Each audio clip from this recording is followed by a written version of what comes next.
In a development that could herald a new dawn for India's LCA Tejas fighter jets, the Malaysian Air Force team is arriving in India to assess the suitability of the fighter for a possible procurement order.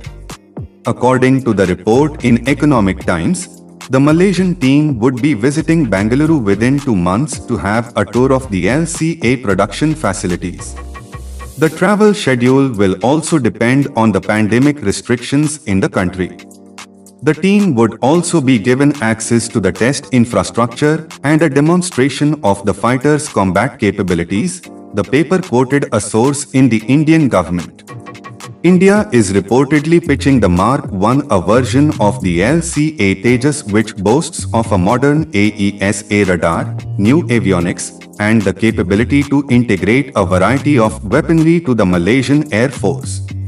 Malaysia may likely order a total of 12 such aircraft, with a potential order of 24 more fighters in the future, the reports said.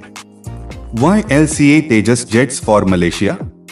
Malaysia has shortlisted the LCA Tejas as a top contender for the contract of its 36 new light combat aircraft on the back of low-cost and modern combat capabilities.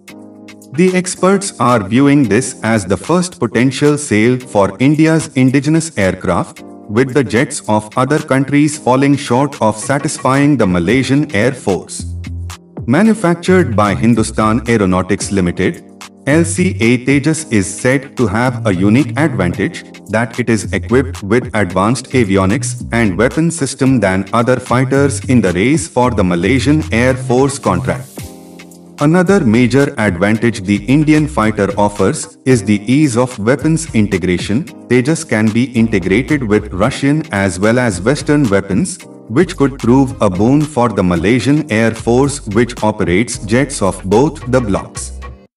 The Swedish Gripen jets have proved to be expensive, and the capabilities of Pakistan's Chinese origin JF-17 were reportedly found to be lacking as compared to Tejas, whereas another contender, the South Korean T-50, does not stand much of a chance, as per reports. Malaysia has been showing interest in the Indian fighter for a long time now, and after a few setbacks in the bilateral relations last year, there had been uncertainty over the feasibility of the fighter sale. However, there seems to be a renewed optimism in the two countries' relations after a long pause. Thank you everyone for watching this video.